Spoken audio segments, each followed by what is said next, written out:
Alrighty, guys, welcome back to the YouTube channel. Today we're joined by TJC Sports and Entertain House, and today we'll be doing a 2024 season preview for the Eels. Let's get straight Let's into go. it. Alright, so first off, we're going to talk about what the Eels can improve on from the 2023 season. What are you guys' thoughts on the 2023 seasons Oh, last year? I'm probably gonna have to think a little. Hayden, you want to go first on this one, man? Yeah, I mean, obviously for the first two games, I wasn't able to attend because I was over there in America, which, for good reason, because got off to a really bad start and couldn't really turn it around from there. We really hit some form. I guess late at the start into the middle. Obviously, the back end, there was a lot going against us, Moses going down, but there was that run of games where we were winning 4 in a row, 5 in a row, or even being really close in those games. But yeah, it was a season to forget for a lot of reasons.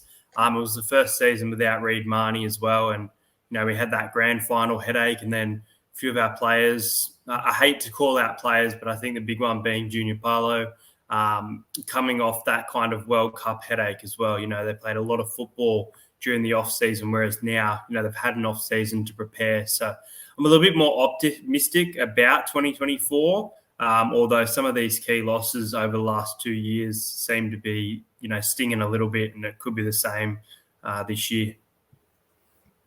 Yeah, Yeah, I think Hayden summarized it pretty well, man. We had a lot that went wrong this year. It really overall was just a season that none of us are really going to want to remember, especially coming off that grand final season. Hopefully this year can be better, but let's be honest with ourselves. Let's just I think as long as it's an improvement on 2023, I'll be happy myself. Yeah, definitely. We had a bit of a turnaround there from the World Cup. A lot of our players we missed there at the start. I think through the middle it was pretty tough, especially a lot of injuries through there. And to the back end of the season, I just couldn't see us up in the finals, probably trying to compete for the grand final and winning it. So, yeah. Wanted to believe it, but it just wasn't meant to be last year, unfortunately. Yeah, definitely. And through our halves, I'd say, obviously we missed Dylan Brown for a bit of that season. Do you think he needs to play a major role in 2024? Major? Well, for me, I'd like to just start with him doing his job and not getting suspended for time. That would be a good start. But yeah, I think he's got a little bit of a point to prove in 2024. And he's got the raps from Brad Arthur. I'm excited to see how he does this season. I'll back him. Well, as good as his attack is, which we've seen his attacking style of footy in the years that he's been there, and obviously last year was, it sucked without having him on the field, and it brought a lot. I think the big thing Dylan Brown needs to improve on, which I think his defense is very, very solid, but I think coming into this season that he needs to provide a little bit more than Mitchell Moses. Early little prediction, unless I start to change my mind, but I think Dylan Brown's actually going to be in the top 5, maybe 10 candidates for the Dally M Award. I think he's going to be our best player. Clint Gutherson has been there for years and he's starting to show signs of age as well there. Mitchell Moses is injury prone, but I think he can't have all that weight on his shoulders. And I think with Dylan Brown this season, I think it's his year to really shine. I think he's going to have more try assists than Mitchell Moses. He's going to be up there in the Dally M. He's going to work on both components and focus on his footy. And I think as good as he is defensively, yeah, there's work to be done. And I think he'll play a massive role in this season if we are to succeed. Absolutely, Yeah. he will, man. Yeah, definitely. Yeah, I think he needs to play a major role this year. He needs to partner Moses in that halfback. So I think that's a given. hopefully he can do a good job there and play a big role, get the ball out to the wings. I think when you say get the ball out to the wings as well, I think that combination with Sean Lane needs to be there as well. I think Sean Lane can't be coming off the bench. I think that he needs to start with Sean Lane on that left edge. That combination that we saw throughout 2022 that was so lethal. I know Sean Lane and Dylan Brown were out for quite a few games, but, for us to be, a dangerous side again, because I think a few of our players have been exposed, especially the centres in Bailey Simonson and Will Petticini. They've had great starts to the Parramatta career, and then they've become a little bit exposed. Whereas I think this Brown-Lane combination has not come out as being exposed by other teams. I think it will this year. I think teams will start to notice it. But I think that's where we target the ball on that left-hand side if Dylan and Lane getting the ball. Oh. Well, we absolutely missed it in 2023. Hopefully 24 is the year, man. Yeah, definitely. Also, I was going to ask, do you think Brad Arthur what does he need to do to keep his head coach role?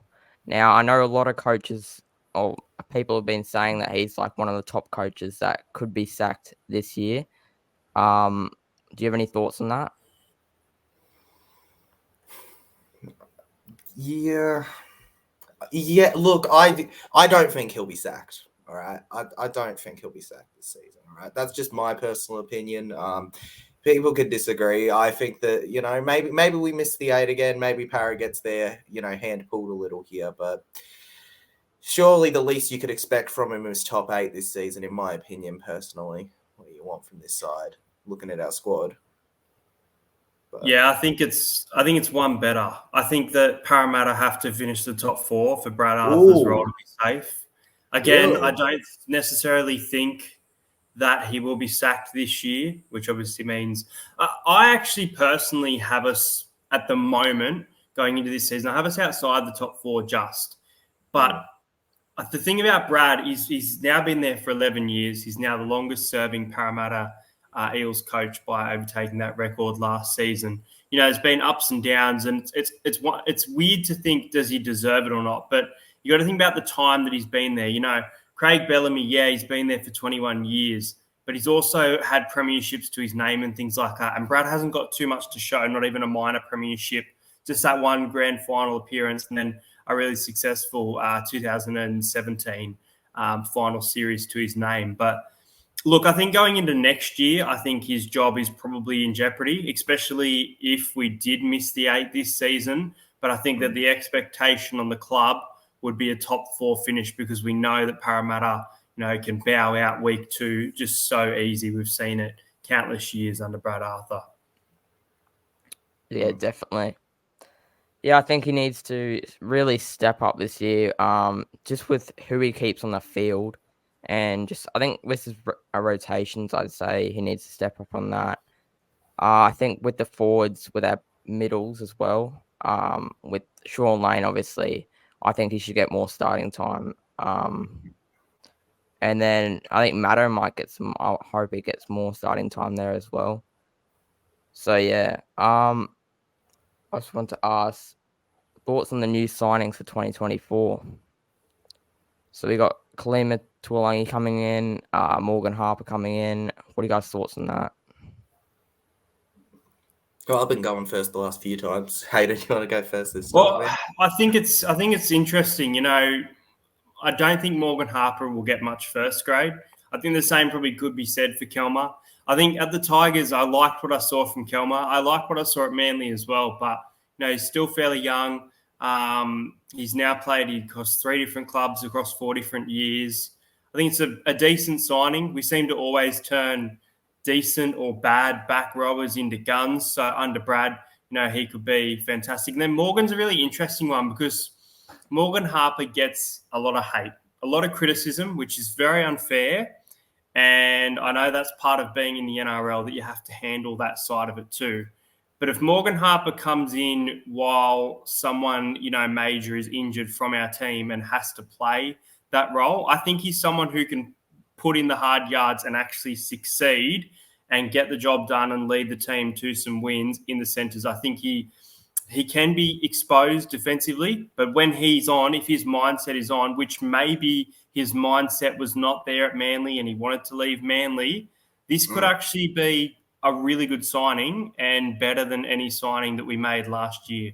Oh, absolutely, man. It would be textbook Parramatta to put this guy into we're the kind of team where we can put the most average one into the elite category, honestly. I would not be shocked. I was such a big fan of him when he was at the West Tigers, man. I'm talking about Tuolangi, obviously, here. Tuolangi, man, he's my backing for the best signing we will have this season. I'm going to tip him to make it onto the bench eventually. The Cumberland Fro reckons he's going to start round 1 there, but we'll see with time. Morgan Harper, though, I'm a bit iffy on it, but, for depth, I've seen worse, I guess, I believe in him. You got to back your signings till they've failed, honestly, in my opinion. Yeah, definitely. We got a lot of middle forwards there, so I can probably see him getting maybe onto the bench during the middle of the season if we run through a few injuries. I don't really know about Morgan Harper, though. I think he'll just stay in New South Wales Cup for this season, unless we get a few injuries in the backs. It's probably my only way I see him getting in. What teams do you reckon are big threats to the Eels into the 2024 season, and could they hurt our premiership run? Well, there's quite a few teams that could really hurt our premiership run if you look at the quality of some teams. If we're going to look at just good teams in general, you'd look at teams like, usually I'd say the Panthers, but we seem to always beat the Panthers for some reason. But finals, they would be a big threat because we just never can get them in that big stage. But also you could look at teams like, I guess, maybe the Roosters. They've got a really good squad coming up this season, I think. With the signings of Spencer Leniu, Dominic Young, I think they're going to be a bit scary. Honestly, knowing Para, it might even just be some teams you don't expect. It wouldn't shock me. Wouldn't shock me if we beat a team like the Panthers and then we go the next week and we lose to, I don't know. I don't remember the roster off by heart, like Knights or something, just too easily. I think the Broncos will be very good this season. Yeah, definitely. Now, I think the funny thing for this, though, is that I think our forward pack matches up better against the Broncos. The Broncos have lost a bit of their forward pack. So saying that the Broncos meet Parramatta in a finals match, it'd be really tough to go against the Broncos, but I think we match up nicely against the Broncos. So, look, I think they're one of those teams that would really trouble us. You mentioned the Penrith Panthers. Our regular season record has been really good against them.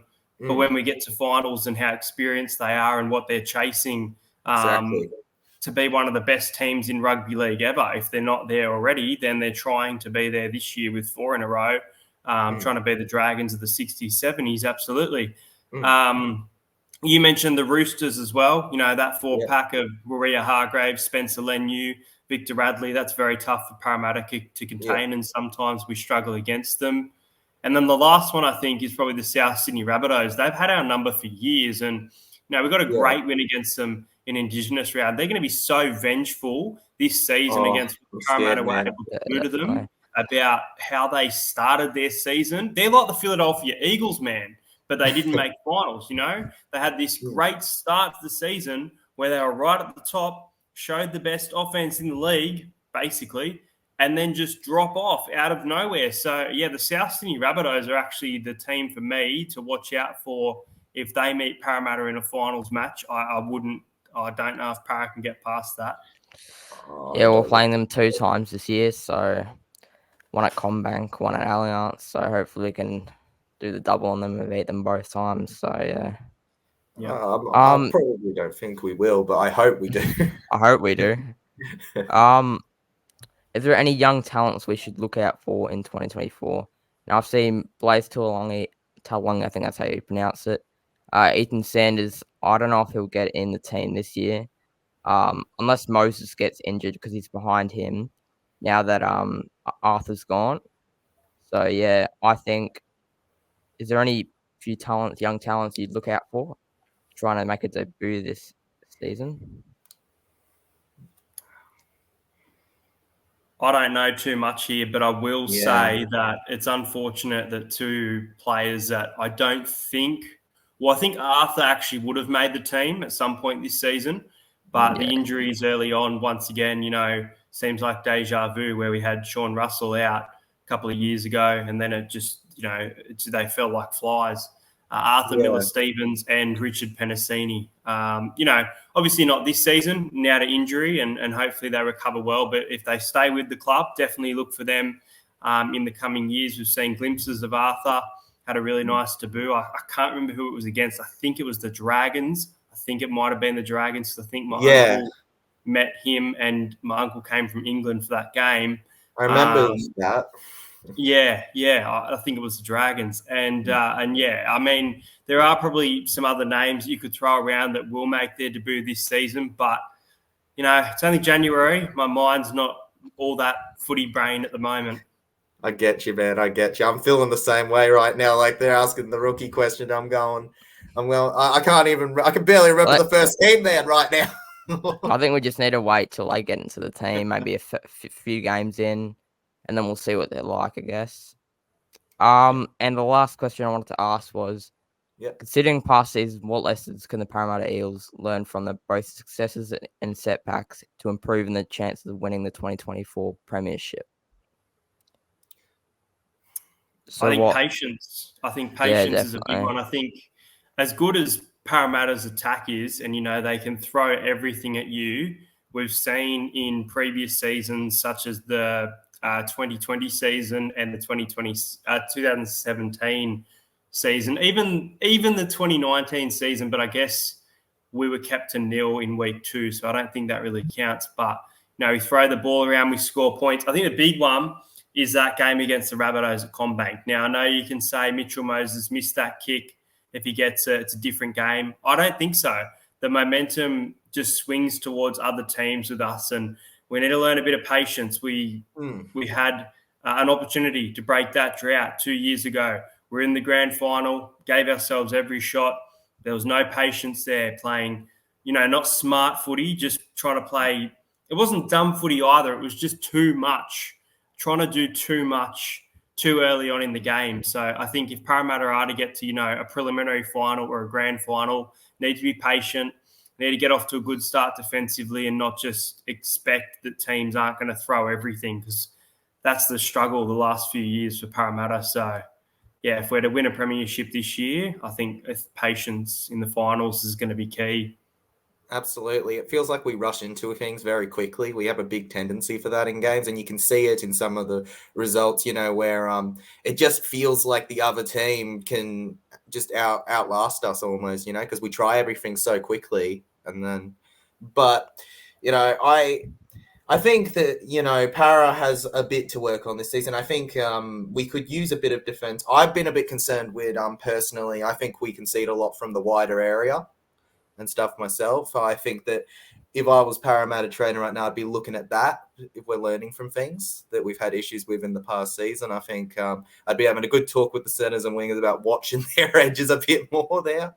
There's been a lot of intercepts and stuff that have led to some tries I'd like to forget in the past for Para. Yeah, definitely. I think in maybe our attacking side, I think maybe we can get the ball out to the wings, and then I'm not too sure about the attacking side, but I think just going through the middle, I think our forwards can do a better job trying to get that ball more meters than we can before. Yeah, as you said, patiency, I think that's a big one there. Yeah, during attack as well.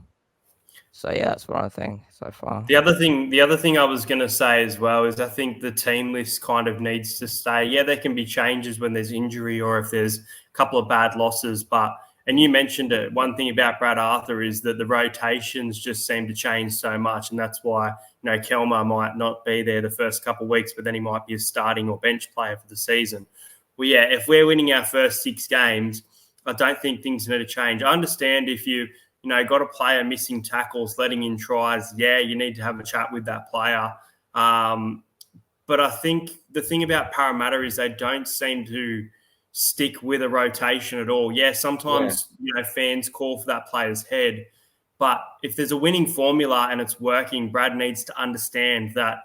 I personally think, and I really hate saying this if I'm wrong, but I think Brad has some personal issues with some players. And I think that he needs to put those personal problems with that player behind him and let them play footy regardless of what's happening off the field. And I think some examples of this are Tim Manor, Nathan Brown. We've seen it in recent years, and then they mysteriously leave the club. So, exactly, let's say Bryce Cartwright butting heads with Brad Arthur. If he's playing his good footy, you're not taking Bryce off, and I don't want to see Team List Tuesday changing every single week like we have for the last 2 years. Yeah, we've had such unpredictable teams. at times, man. It's been so tough to really, because it feels like so many positions, especially forwards and things, can just stop and change really quickly. Yeah, definitely. I think our just rotations need to stay. They just need to stay keep them there for about the first 5 weeks, unless we have injuries, obviously, but just keep them there. Don't let them, just let them set into positions and let them work out themselves. So, yeah. Anyways, thank you for joining me, Tyler and Hayden, in this episode in the Eels 2024 season preview. Thanks for joining me, and I'll see you guys in the next video. Peace. Thank you.